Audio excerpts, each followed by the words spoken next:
네, 안녕하십니까. 고려대학교 안산병원 이비인후과의 권순영입니다. 저는 두경부 외과를 전공하고 있는 의사이고요. 오늘 말씀드릴 것은 두경부암의 이해에 대해서 말씀을 드리겠습니다. 두경부라는 말이 굉장히 생소하시잖아요. 그래서 오늘 말씀드릴 것은 일단 두경부 외과란 무엇인지, 또 두경부암이란 또 어떤 것인지, 그리고 그 특징, 그리고 원인, 또 증상과 진단, 또 치료와 예방에 대해서 말씀을 드리겠습니다. 일단 두경부라고 얘기하는 거는 사실 여러분들이 굉장히 생소하실 겁니다. 어디 가서 두경부 외과가 뭔지 물어보면 아시는 분들이 거의 없고, 가령 저희 식구들 그 명절 때 모였을 때도 뭐 하냐고 물어봐갖고 두경부 외과 한다고 그러면 그냥 하고 그냥 넘어가는 그런 분위기래갖고 두경부 외과가 굉장히 생소합니다. 근데 이거를 이제 한자로 하면은 조금 와 닿고, 또 영어로 하면은 그런대로 또 와 닿습니다. 헤드앤넥이라고 하거든요. 그래서 두경부 외과 의사들은 헤드앤넥 서전이라고 얘기를 합니다. 그러면 두경부 외과 의사들이 하는 과연 두경부가 어디를 얘기를 하냐 하면은 지금 옆에 이 그림에 보이시는 것처럼 여기죠. 얼굴이랑 또 목. 근데 이제 이 목에서도 이 빗장뼈라고 보통 하잖아요. 이 쇄골의 주로 위쪽이고, 그 다음에 얼굴에서도 이제 머리로 넘어가면은 신경외과나 신경과에서 하게 되겠죠. 그리고 여기서 눈은 빼고, 눈은 또 안과 의사들이 해야 되니까 우리가 눈 한다고 그러면 난리가 나겠죠. 그리고 척추는 또 이제 신경외과나 정형외과에서 보통 이제 디스크 같은 거 많이 하잖아요. 이 뒤쪽은 또 빠집니다. 그 외에 이 머리를 받치고 있는 이 머리판에서부터 쇄골까지의 부위를 두경부 외과에서 담당을 하고 있습니다. 근데 여기는 사실 굉장히 복잡한 부위입니다. 의과대 학생들이 해박을 배울 때 대개는 이제 상지, 하지부터 시작을 하거든요. 그리고 뭐 배로 넘어갔다가 가슴도 하고, 마지막에 배우는 게 이제 이 머리 안과 이 두경부인데, 여기 굉장히 어려워합니다. 대충 짐작이 가시겠지만 머리에서 내려오는 신경들이 다 이쪽을 지나갔고 온 몸으로 퍼지고 굉장히 오밀조밀하게 여러 가지 기관이 모여 있습니다. 그래서 거기 있는 기관들을 보면은 비강 및 부비동, 보통 그 코 뒤 옆쪽이고요. 비인두, 구인두, 하인두, 후두, 기관, 경부식도, 그리고 침샘들이 있고 갑상선이 있고 또 귀도 있습니다.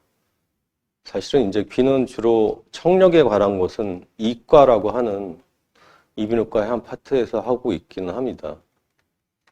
그리고 이쪽의 기능은 굉장히 다양합니다. 일단 생물학적 기능으로 여기가 없으면 먹을 수가 없죠.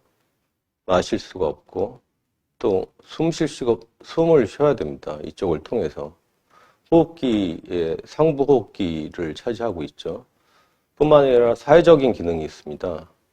이쪽을 통해서 말을 하고 소리를 생성하면서 말을 또 언어를 구사를 해야 되고, 또 대개는 사람들이 배를 또는 팔다리를, 물론 여자들은 팔다리를 내놓고 다니기도 하지만 얼굴을 내놓고 다니기 때문에 사회적인 어떤 관계를 맺는 데 있어 갖고 굉장히 중요한 위치를 하고 있습니다.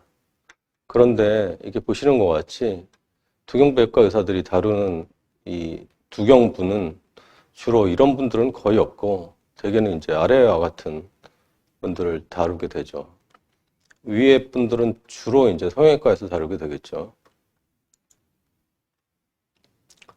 두경부에 있는 기관들을 아까 잠깐 말씀을 드렸는데 이게 굉장히 복잡합니다. 그래서 다시 말씀을 드리면 안쪽을 이제 뜯어놓은 거죠. 그래서 이제 코가 있잖아요, 앞에. 코 안에 이제 비강이 이렇게 있고 그 뒤로 넘어가면 비인두라고 하는 게 있습니다. 그 뒤로 가면은 구인두, 입의 뒤쪽이죠. 구강의 뒤쪽. 그리고 그 밑으로 가면 하인두가 있고 하인두의 가운데 후두가 있습니다. 여기 각각 암들이 다 생길 수가 있는데 굳이 왜 이거를 복잡하게 인두면 인두지 왜 비인두, 구인두, 하인두로 구분을 해 놓느냐 하면은 여기 생기는 암들이 다 특성이 다르고 또 특성이 다르기 때문에 치료법이 다르기 때문에 굳이 이거를 구분을 해 놓은 겁니다. 그리고 그 외에 이제 타액성, 갑상선도 있는데 그건 다시 말씀을 드릴 겁니다. 이비인후 두경부 외과라는 게 사실은 공식 명칭은 아니고 이비인후과입니다. 이비인후과만 해도 쉽지는 않죠. 그래서 이게 한자로 보면 귀, 코, 인후, 인두랑 후두. 그래서 귀, 코, 목을 얘기하는 건데 아직도 공식 명칭은 이비인후과로 되어 있습니다. 두경부 외과의 역사라는 게 그렇게 길지 않습니다. 미국에서도 1950년대에 시작을 했으니까 사실은 서양 의학이잖아요. 서양에서 나온 의학인데 이 의학의 역사가 굉장히 길고 되게 그 여러 과들이 90년이 오면서 나눠지기 시작했다고 생각을 하면 굉장히 늦게 거의 마지막에 이 분과로 나눠진 거고 우리나라는 일단 미국보다는 한 30년 늦게 우리나라에서도 거의 마지막에 나눠진 분과죠. 그래서 1984년에 두경부 종양학회가 설립됐고 90년에 두경부 외과학회가 창립됐습니다. 두경부 외과학회는 주로 이비인후과에 소속되어 있는 두경부 서전들만 모여 있는 거고 두경부 종양학회는 이제 갑상선을 하는 외과 선생님들과 내과 선생님들, 항암 치료를 하는 또 방사선과 선생님도 일부 계시고 그리고 그 방사선 치료를 하시는 방사선 종양학과 선생님들도 계십니다. 미국은 이게 1998년도에 어메리칸 헤드 앤 넥 소사이어티로 통합이 됐다고 하는데 아직도 우리나라는 이게 분리된 채로 지금 지속을 하고 있습니다. 아까 말씀드린 거를 내시경으로 보면 이제 코를 통해 갖고 내시경에 들어가고 있는 상황이고요. 코 아닙니다. 비강이라고 하죠. 코의 뒤에는 비인두가 나오겠죠. 비인두 부위고요.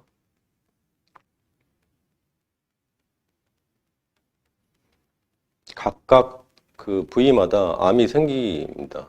그러니까 코 안에는 비인강 암이 있고 비인두암이 있고 그 뒤로 내려가면 이제 구인두가 되겠죠. 입의 뒤쪽인 구인두가 되고 그리고 여기에 보이는 게 후두개라고 해갖고 후두를 덮고 있는 거고 여기가 후두입니다. 그리고 이 주위를 감싸고 있는 것이 하인두가 되겠습니다. 그러니까 후두는 지금 후두가 움직이고 있었잖아요. 숨을 쉴 때는 열리고 말을 할 때는 이게 닫히면서 목소리를 내게 됩니다. 그리고 우리가 식사를 할 때는 이 후두개가 뒤로 덮이면서 후두를 막고 뒤쪽의 식도를 통해 갖고 음식이 내려가야 되죠. 사실 굉장히 복잡한 그런 기전을 가지고 있죠. 이런 작용을 인체는 신비롭게도 별 무리가 없이 그걸 수행하게 됩니다. 물론 병이 없을 때 말을 하는 거죠. 아까 두경부의 부위에 대해서 안쪽을 보여드렸는데 바깥쪽에서 보게 되면은 코가 있겠죠. 비강. 이 안쪽이 이제 비강이라고 하고 이 비강의 주위를 부비동이라고 합니다. 이것도 말이 좀 쉽지는 않죠. 이게 이제 주로 축농증이 생기는 부위들인데 여기를 부비동이라고 하고 물론 여기도 암이 생기고 구강, 입안이 있고 아까 인두가 이 뒤쪽에 비인두서부터 쭉 내려온다고 했죠. 있고 후두가 가운데 있고 그리고 갑상선이 또 여기 있죠. 보통 이제 빗장뼈보다 조금 상부에 중앙부에 위치하게 되고 침샘들이 또 있습니다. 여기 이하선이 있고 밑에 악하선이 있고 또 입안에 설하선이라고 하는 것들이 있습니다. 그리고 각각 이제 이 목에 혹이 생기는 경우가 있는데 그거는 원바람은 아니고 각각의 암들이 1차적으로 전이를 이 경부로 하게 됩니다. 그나마 다행인 게 이 경부를 통하지 않고 그냥 쭉 내려가 버리면은 사실 이 암을 잡기가 어려운데 그나마 다행인 거는 암이 생겼을 때 일단 경부에서 한번 걸릅니다. 거기 있는 여러 가지 림프절이라고 하는 것들이 일종의 방어선을 쳐주는 거죠. 이 방어선은 암뿐만이 아니라 세균 같은 것들이 들어왔을 때 밖에서 나쁜 거가 들어오면 하여간 방어선을 쳐갖고 몸으로 못 퍼지게 하는 역할을 합니다. 그리고 두경부암은 특징적으로 대개 평편상피세포암이라고 하는 이런 조직형을 가지고 있습니다. 보통 우리가 후두암 하면 이제 부위를 가지고 얘기를 하는 거죠. 그리고 후두암에서 평편상피세포암이라는 것은 조직형을 가지고 얘기를 하는 겁니다. 그런데 특징적으로 이제 이 빨간 표시를, 파란 표시를 해놓은 거는 갑상선암은 평편상피세포암이 아닙니다. 전혀 다른 생물학적 특징을 가지고 있고 또 타액선이라고 부르는 침샘암도 평편상피세포암은 아닙니다. 그래서 또 다른 생물학적 특징을 가지고 있습니다. 그래서 보통 두경부암이라고 얘기를 할 때는 갑상선암은 제외를 하는 경향이 있습니다. 왜냐하면 전혀 다른 생물학적 특징을 가지고 있어요. 뭐 어디서 들어보셨을 것 같지만 갑상선암은 굉장히 순한 암이라서 갑상선암이 생겼다고 해갖고 치료를 받았을 때 얘기지만 치료를 받고 사망하시는 분들은 거의 없다고 보면 됩니다. 근데 나머지 두경부에 생기는 타액선암을 포함해갖고 이것들은 사망률이 꽤 됩니다. 오버럴하게 그냥 한 3분의 2 정도는 우리가 환자를 살릴 수 있지만 3분의 1은 안타깝게도 환자를 잃게 됩니다. 그래서 환자분들의 사진을 보여드린다면 이제 이 입술에도 생기죠. 이거 구수암이라고 하는데 이전에는 이게 이제 구강암에 포함이 되는데 얼마 전에 나온 그 분류에서는 피부암으로 바뀌었습니다. 그리고 구강에 암이 있죠. 또 혀거든요. 혀에도 또 이렇게 암이 생기고 이거는 편도 쪽에 또 암이 생기고 이거는 이제 그 연구개죠. 연구개 쪽에서 암이 이렇게 생긴 거고 후두에 아까 보여드렸죠. 이 움직이는 이 성대에도 암이 생기고 이거는 이제 후두를 싸고 있는 하인드 쪽에 암이 생깁니다. 그래서 사실 구강암이라고 얘기를 하지만 지금 얘기하는 부위들이 또 각각 분류가 되어 있습니다.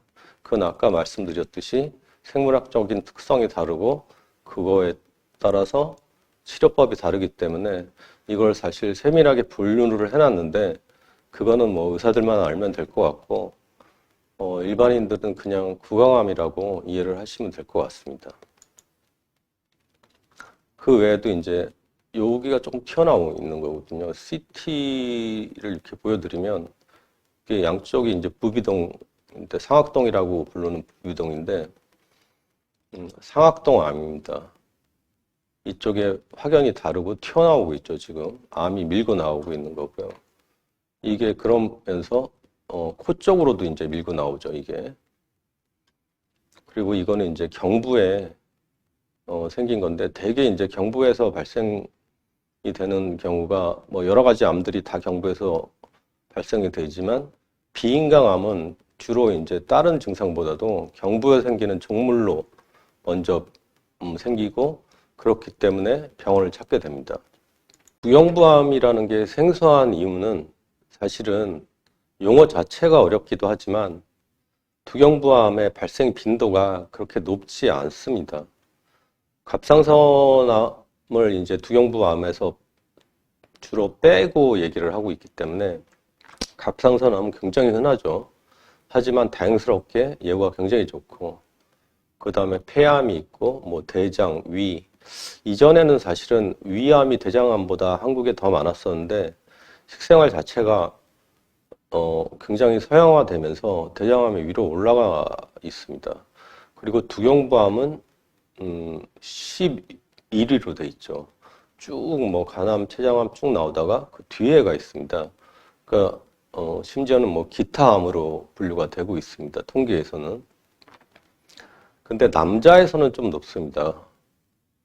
V로 돼 있고 압도적으로 남성한테 많이 있습니다.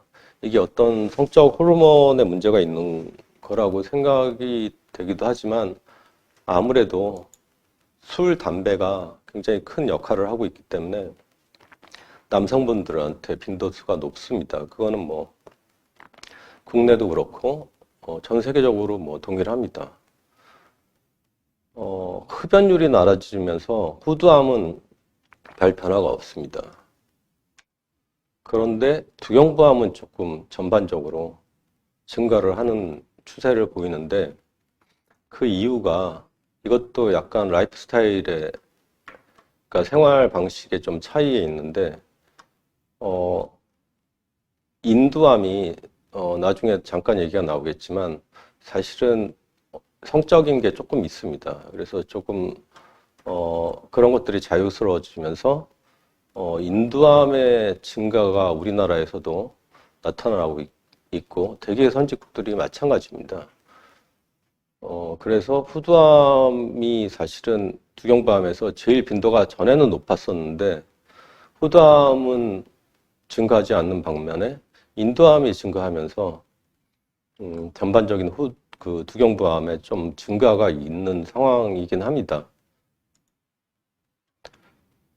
보면은 연세가 많으신 분들한테 많이 나타나는 암이고요.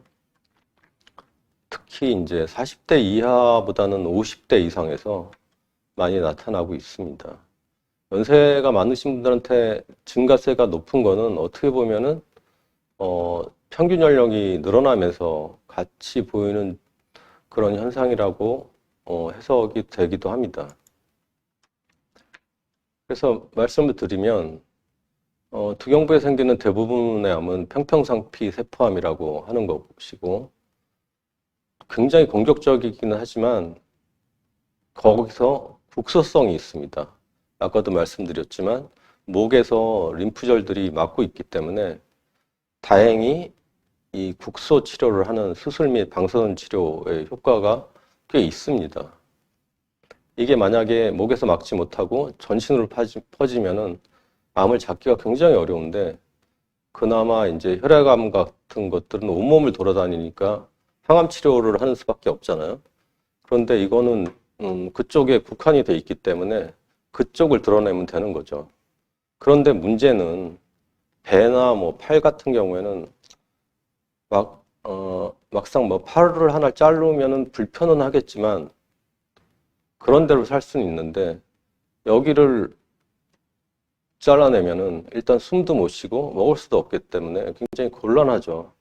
그렇기 때문에 이런 복잡한 해부학적 구조로 인해 갖고 굉장히 영리한 접근이 필요합니다. 암을 없애면서도 사람이 살게 해야 되고 또 사회생활을 할 수 있게 해야 되기 때문에 굉장히 복잡한 전략을 짜야만 하는 부위가 되겠습니다. 그렇기 때문에 여러 가지를 복합적으로 우리가 적용을 하게 됩니다. 그래서 두경부암은 다학제 진료가 가장 필요한 분야고 최근에는 뭐 여러 파트에서 다학제 진료를 많이 하지만 가장 먼저 다학제 진료가 발달을 한 파트이기도 합니다. 이비인후과 의사들은 수술을 하게 되고 방사선 종양, 그러니까 방사선 치료를 하시는 선생님들이 같이 이 두 개의 방법이 두경부암을 치료하는 어떤 가장 큰 두 개의 무기고 이걸 적절하게 섞기도 하고 뭐 물론 하나로 끝나기도 합니다.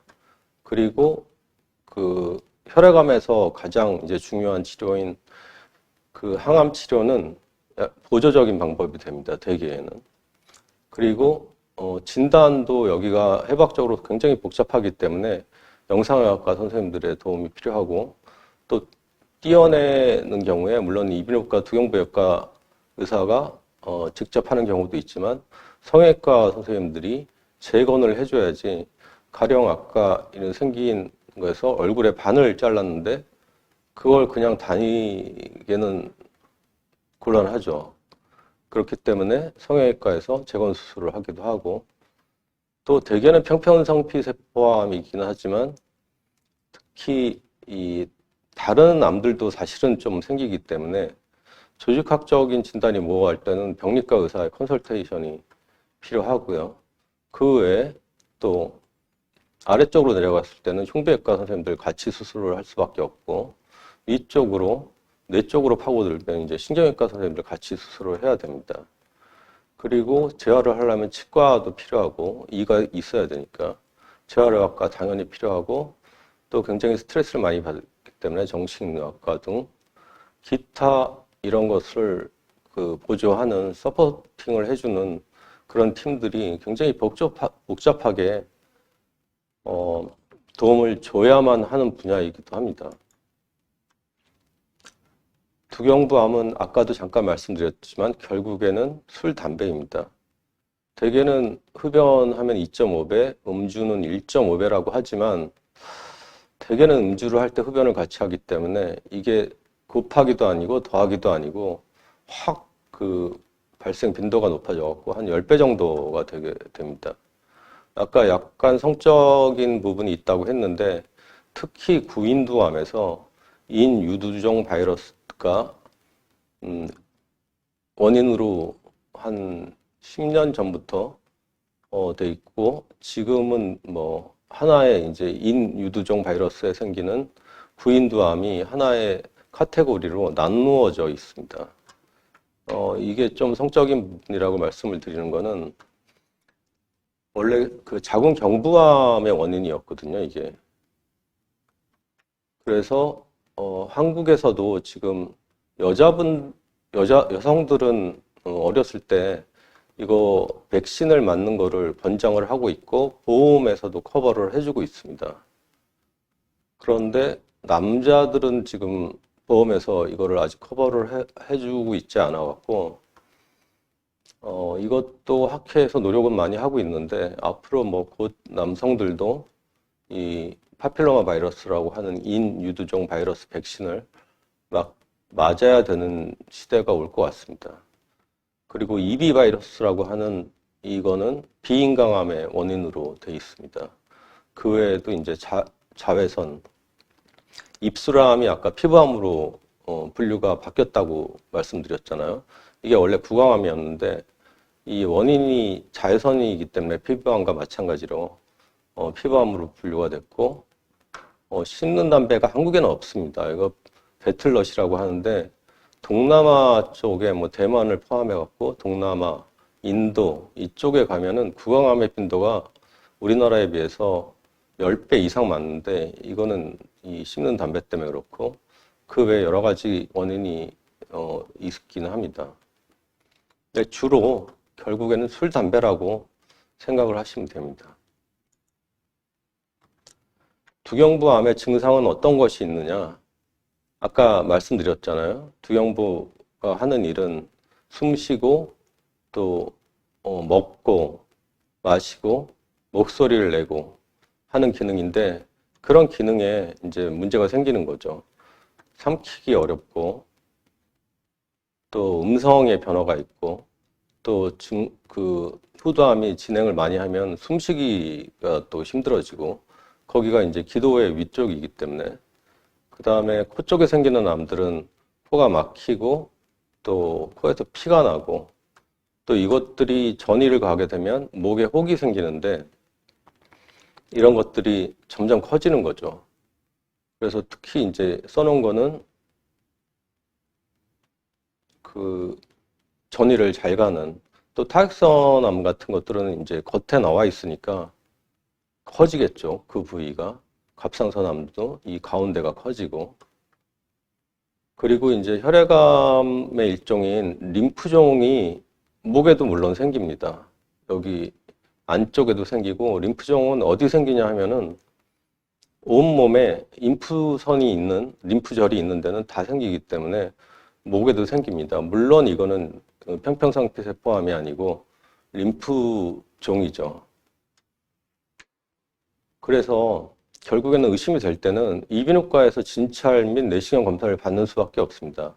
아까 보여줬던 동영상이 이비인후과에서 하는 내시경 검사의 일종인데, 이비인후과 의사들은 대개는 이제, 대개가 아니라 모두 다 이 두경부암을 찾아내는 능력을 그 레지던트 때 트레이닝을 받는 과정에서 이거를 완수해야지 전문의 자격을 주기 때문에 이비인후과에서 진찰을 겉으로 이제 보고 만져보고 또 내시경 검사까지 해야지 이것들을 찾아낼 수가 있습니다. 저렇게 뚜렷하게 증상이 있는 경우도 있지만 사실 별 증상이 없이 나타나는 경우도 있습니다.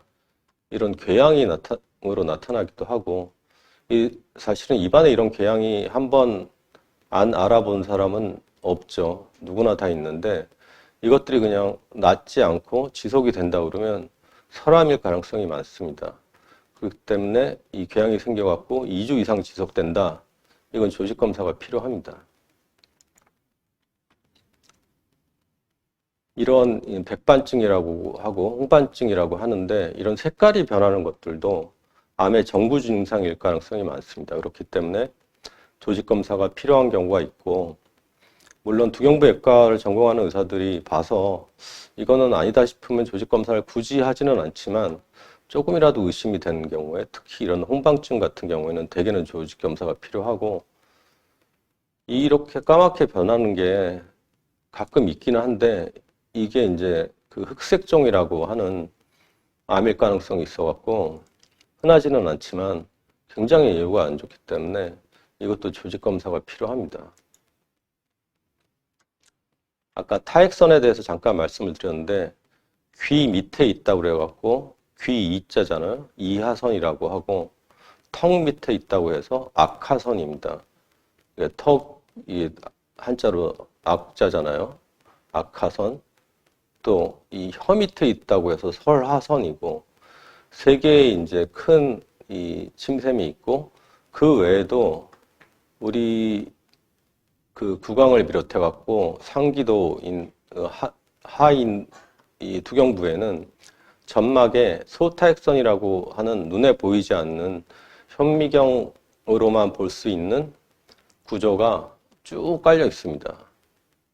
그렇기 때문에 침샘에 문제가 있을 때 하나 정도 떼어내는 거는 대개는 별 영향은 없죠. 물론 암이 있을 때는 뭐 얘기가 전혀 다르긴 하지만. 그래서 제가 얘기 듣기로 두경부암에서 많이 발생하는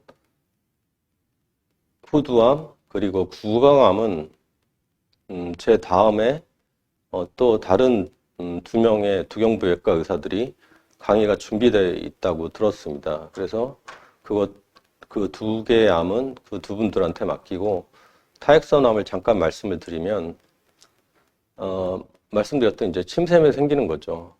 특히 이하선이 제일 크기 때문에 이하선에 제일 많이 생기고, 그 다음에 크기가 큰 게 악하선이기 때문에 악하선에 많이 생기고, 소타액선이나 설하선은 크기가 작기 때문에 그만큼 또 작습니다.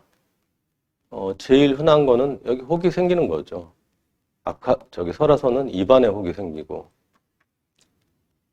그런데 이 타액성암 쪽이 조금 복잡한 게, 다른 암들은 편편상피세포암인데 타액선암은 굉장히 여러 가지 종류의 암들이 생기고, 그것들이 각각에 따라서 다들 생물학적인 행동 양식이 다릅니다. 즉 예후가 다르다는 거죠. 어떤 암은 굉장히 공격적이고 어떤 암은 비교적 치료하면은 거의 모든 환자를 살릴 수가 있고 그렇습니다. 그리고 조직학적으로 굉장히 다양하기 때문에 진단 자체가 다른 암에 비해서는 조금 더 복잡합니다.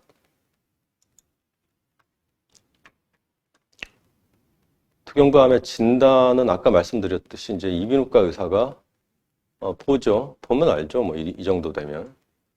그리고 목소리를 듣습니다. 후두암이나 하인두암은 이 목소리를 내는 높은 산에 올라가 맑은 지금 공기를 마시며 여러분들한테는 아마 들릴 소리를 겁니다. 저는 지르며 지금 안 가슴이 들리고 활짝 있는데 열리는 여기 듯하다. 그 사정상 바닷가에 나가 조개를 주우며 목소리가 넓게 펼쳐 있는 맑은 바다를 목소리가 아니라 바라보면 내 좀 탁한 마음 목소리가 역시 납니다. 넓어지는 이게 것 같다. 후두의 가로수길 길게 뻗어 있는 구성을 고동길을 하고 있는 따라 이 성대가 걸어가면서 두 개가 마침 이렇게 쭉쭉 붙어서 뻗어 아까 있는 나무들처럼 보셨듯이 그리고 목소리를 내야 반듯하게 놓여 되는데 있는 길처럼 여기처럼 이렇게 매끈해야 바른 되는데 마음으로 이게 자연을 매끈하지가 벗삼아 않죠. 그러니까 당연히 살아가야겠다는 지금 생각을 안 좋은 한다. 목소리가 나게 됩니다. 그리고 이제 두경부외과 의사들이 그것을 만져보면 보통보다 좀 단단하거든요. 이 암들은. 그렇기 때문에 이제 숙련된 두경부외과 의사들은 보고 만지는 거 또 듣는 것만으로도 진단이 어느 정도 됩니다. 아까 잠깐 보여드린 슬라이드인데 가장 중요한 검사는 사실은 이제 안쪽을 들여다보는 이런 내시경 검사입니다. 그래서 아까 보셨으니까 지금 내시경을 하고 있는 광경이고 이거는 이제 플렉서블 파이버스컵이라고 하고 이제 연한 거죠. 근데 이제 대개는 그 딱딱한 내시경을 쓰게 됩니다. 그래서 딱딱한 내시경을 보고 좀 만족스럽지 않을 때 좀 부드러운 내시경을 써갖고 조금 더 자세히 볼 수가 있습니다. 이거는. 두경부암의 진단에서 되게 특이한 거는 새침 흡인 검사라고 하는 게 있는데 이거는 이제 조직 검사는 아닙니다. 보통은 다른 데 암들은 다 조직 검사를 하죠. 가령 위암 같은 경우에 내시경 넣어갖고 조직을 뜯어갖고 그 조직을 보면 또 대장암도 마찬가지고 근데 이 세포 검사라고 하거든요. 사실 조직 검사가 아니고 이렇게 바늘을 찔러갖고 세포만 채취를 하는 거죠. 왜 이 세포 보이지도 않는 세포만 채취를 하느냐 하면 이게 그 형편상피 세포암이라고 하는 조직형이기 때문에 얘를 중간을 가르게 되면 쉽게 말해서 암이 퍼지게 되는 거죠. 피부에 굉장히 잘 자랍니다. 이게 원래 피부 그 조직형이랑 같은 형이기 때문에 피부를 타고 자라기 시작하면은 거의 이 자라는 게 눈에 보일 정도로 빨리 자랍니다. 그렇기 때문에 이 암을 퍼뜨리지 않기 위해서 얇은 바늘을 써갖고 세포만 채취를 하는 거죠. 그래서 두경부암에서 굉장히 특이한 검사가 되겠습니다. 조직 검사를 할 때 물론 이제 입안 같은 경우에는 그냥 하죠. 거기서 이제 마취 주사 한 대 정도 막 놓고 그런데 문제는 이제 후두나 하인두 쪽은 기도에 이쁘기 때문에 거기 접근을 하기 위해서는 전신 마취가 필요하기도 합니다. 지금 수술 현미경을 들이대고 안에 후두경이라고 하는 기구를 넣고 지금 그 전신 마취 하에서 후두 쪽에 조직 검사를 하고 있는 사진입니다. 그리고 이거는 이제 초음파로 그 새침 흡입 검사를 하기도 하는데 초음파도 최근에는 굉장히 두경부암의 진단에 유용하게 많이 쓰이고 있습니다. 그래서 하기가 좀 간편하고 환자 입장에서도 좀 부담이 없고 전통적으로 CT랑 MRI를 굉장히 많이 쓰고 있고요. 또 PET-CT도 이거는 뭐 전신을 다 커버하는 검사이기 때문에 특히 암이 발견이 됐을 때 다른 곳으로 전이가 가지 않았나 하는 것을 알아보기 위해서 필수적으로 지금 하고 있습니다. 치료, 아까 치료가 복잡하다고 그랬죠. 그래서 수술, 방사선 치료 이 두 개가 가장 큰 두 개의 바퀴라고 생각하시면 되고 항암 치료는 보조적인 치료가 됩니다. 수술만 하기도 하고 방사선 치료만 하기도 하고 또는 항암 치료가 각각을 도와주기도 하고 수술과 방사선 치료를 섞기도 하고 복잡한 과정을 거치기 때문에 다학제 팀의 역할이 굉장히 중요한 파트입니다. 수술하는 장면인데 사실은 두경부암 수술은 되게 의과대 학생들도 좀 보고 경악한다고 그럴까? 스트레스를 많이 받는 부위인 게 이 정도는 뭐 괜찮은데 사실은 얼굴을 가르고 얼굴 쪽에 수술이 많기 때문에 배를 좀 째고 하는 거랑은 좀 스트레스가 다르고 근데 굉장히 이제 일반인들이 봐야 돼서 얌전한 사진을 사실은 가지고 온 겁니다. 그 자르고 나서 이런 데조차 사실은 그냥 놔두면 작용을 못 하잖아요. 그래서 다른 데서 이제 살을 띄어다가 메꿔주는 겁니다. 이 정도는 사실은 뭐 그냥 안 메꿔줘도 어느 정도 괜찮지만 뭐 얼굴에 반을 자르고 뭐 그런 경우에는 안 메꿔줄 수가 없는 거죠. 또 하나의 특징적인 거는 두경부암은 림프절에서 경부에 있는 림프절에서 1차 방어선을 쳐주기 때문에 이쪽에 암이 가 있다는 어떤 증거가 없더라도 예방적으로 치료를 해줍니다. 우리가 증거라고 하는 거는 대개는 이제 CT나 MR 또는 PET-CT에서 이것이 나타나지 않아도 세포가 몇 개만 가 있어도 결국에는 이 암은 자라나기 때문에 예방적으로 여기를 수술을 하는 거죠. 물론 수술을 해봤더니 암세포가 안 나오는 경우도 있지만 만약에 이쪽을 치료를 안 했는데 나중에 암세포가 나타나면 치료하기가 더 어려워지기 때문에 예방적으로 이쪽을 치료를 하죠. 수술을 하는 거를 경부 청소술이라고 하고 또는 이제 방사선 치료를 할 때도 목을 포함하기도 합니다. 아까 복잡한 그런 해부학적인 구조를 굳이 명명을 하면서 사람, 특히 의사들을 복잡하게 만드는 거는 그 암들이 생물학적인 어떤 형태가 다르기 때문에 각각 암들이 다 다른 이제 림프절로 가는 거죠. 그렇기 때문에 거기에 맞게 또 그 치료 범위를 결정을 해야 됩니다. 그 치료를 하고 나서도 일단은 먹게 해야 되기 때문에 이게 이제 정상적으로 이제 음식이 들어가면 넘어가고 있죠. 잘. 해갖고 식도로, 이 앞쪽은 이제 기도고 뒤에 식도로 들어가고 있는데 이쪽은 잘 안 넘어가고 지금 여기서 다시 보여드릴까요? 일부는 넘어갔는데 안 넘어가고 있죠. 그럼 이게 결국에는 후두로 들어오니까 기침을 심하게 하게 되고 또는 폐렴이 생기고 하게 되겠죠. 이거를 이런 상태로 만들어 드려야 됩니다. 의사들이. 두경부암을 어떻게 예방하느냐, 이게 이제 결국에는 관심이 많을 텐데 아까 말했던 원인을 제거를 하는 거죠. 담배 안 피고 술 안 마시고 뭐 술은 좀 마시더라도 이게 담배가 제일 문제입니다. 사실은. 그렇기 때문에 여러분들이 담배값에 이렇게 좀 안 좋은 사진들이 나타나 있잖아요. 대부분은 두경부암입니다. 이게 후두암이고 구강암이고 이 사진은 뭔지 모르겠네. 하여간 그렇습니다.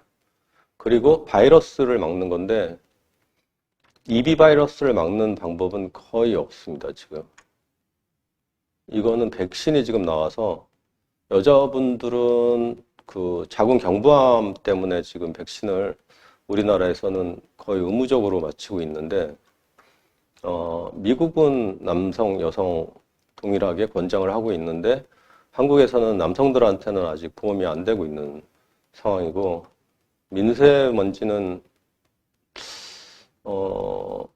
많이 의심은 하고 있지만 아직 어떤 그 근거, 에비던스가 나온 상태는 아닙니다. 자외선, 그 선블락 같은 거 잘 바르라고 하죠. 피부암 때문에. 씹는 담배는 국내에서는 거의 없기 때문에 이런 것들을 막는 거죠.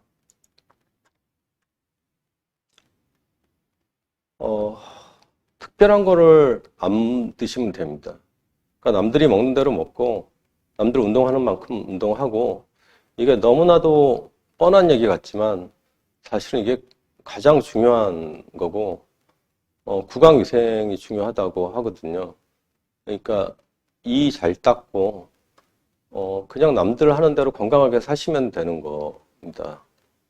담배만 안 피고. 마지막 슬라이드인데, 이런 두경부를 하는 의사들이 모인 학회입니다. 그래서 이 두경부 외과 학회라든지 두경부 종양학회의 홈페이지에 들어가시면 이런 여러 가지 정보가 있고, 또 이런 걸 카드 뉴스라고 하더라고요. 굉장히 간단하게 이런 두경부암에 대해서 설명을 해놓은 것이 이제 페이스북에 떠 있습니다. 이걸 보시면 참고가 되겠습니다. 그리고 앞으로 이제 두경부암에서 가장 많은 후두암과 구강암에 대해서 두 분의 또 다른 두경부외과 의사분들이 강의를 준비를 하고 있습니다. 네, 감사합니다.